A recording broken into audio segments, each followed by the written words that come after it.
नरेंद्र मोदी के ऊपर। देखें, सबसे पहले तो मैं ये वाज़ेह करना चाहता हूं कि मैं अमन में बिलीव करता हूं, मैं जंगों में बिलीव नहीं करता। जंगों से मुल्क के मसाइल हल नहीं होते। मैं सारी जंगों के खिलाफ था। जब इराक के ऊपर अमेरिका हमला करने लगा तो 20 लाख बरतानियों के साथ मैंने भी उस मार में चला, उस जंग के खिलाफ। जब अफगानिस्तान के ऊपर बमबारी करनी शुरू हुई अमेरिका ने, मैंने उसके खिलाफ अपनी बुलंद की। मैंने जब पाकिस्तानी फौज भेजने लगे कबायली इलाके में, मैंने असेंबली में खड़े होकर कहा कि ना भेजो। जब बलूचिस्तान में पाकिस्तानी फौज मुशर्रफ ने भेजी नवाब अकबर बुख्ती के पीछे, मैंने उसकी मुखालफत की। कभी भी फौज मसलों का हल नहीं होती, इसलिए मैं जंगों के अंदर नहीं मानता। और मैं ये भी समझता हूं कि बर्रे सगीर के लिए जरूरत है अमन हो, तिजारत बढ़े, नौकरियां मिलेंगी, सरमायाकारी होगी, गुर्बत कम होगी, नौजवानों को नौकरियां मिलेंगी। इसलिए मैं ये समझता हूं कि हमें अमन करना, सबसे अमन होना चाहिए। और हिंदुस्तान से अमन का मतलब ये कि हम अपने इंसानों के ऊपर पैसा खर्च कर सकेंगे। और नरेंद्र मोदी से मैं मिला हिंदुस्तान जाके, मैंने उससे ये बात भी की और उसने मेरे से इस चीज पे इत्तेफाक किया कि हमें हर सूरत अपने मसले बातचीत से हल करने चाहिए और जंग कोई हल नहीं है।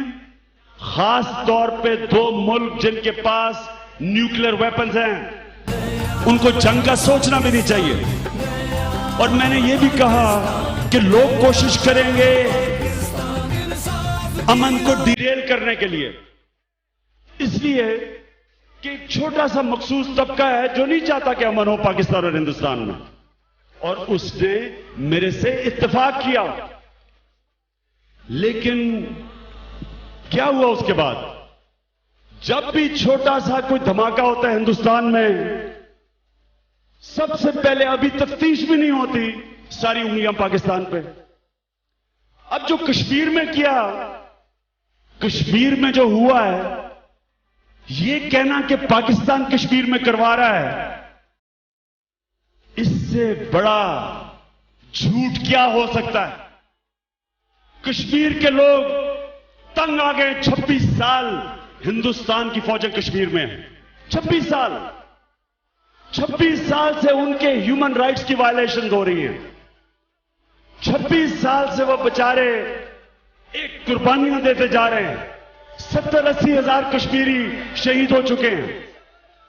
तो जब ये हिंदुस्तान की फौज के खिलाफ, जब कश्मीरी लोग, कश्मीर के लोगों ने खड़े हुए और उन्होंने उनके पर तशद्दुद किया, उनकी शहादतें हुई, बच्चों की आंखों के ऊपर उन्होंने छर्रे मारे, उनको अंधा किया, कम से कम 100 बच्चों को, तो सारी दुनिया में एक आवाज उठी।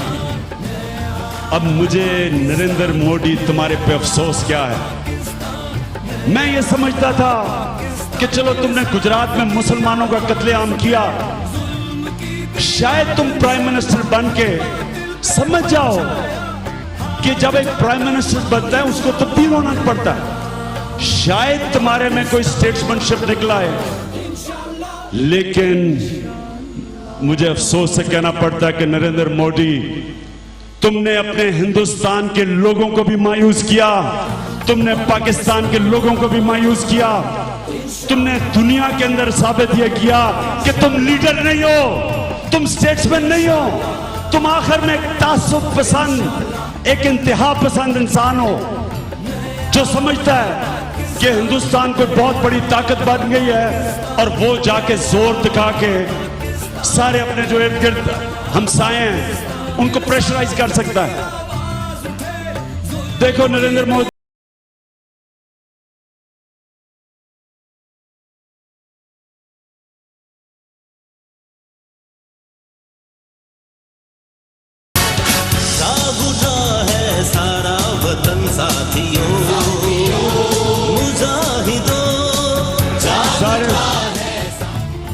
कोई पाकिस्तानी को अब पैसे से इतनी मोहब्बत नहीं होती जितनी नवाज शरीफ को है। हर कोई पाकिस्तानी ये नहीं कि हिंदुस्तान जाता है नरेंद्र मोदी को मिलने, बेटे को ले जाता है और बिजनेसमैन के साथ चाय करता है, जिंदाल के साथ।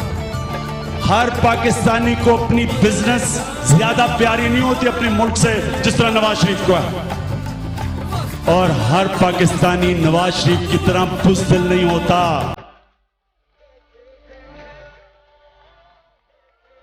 मुझे इतना अफसोस हुआ,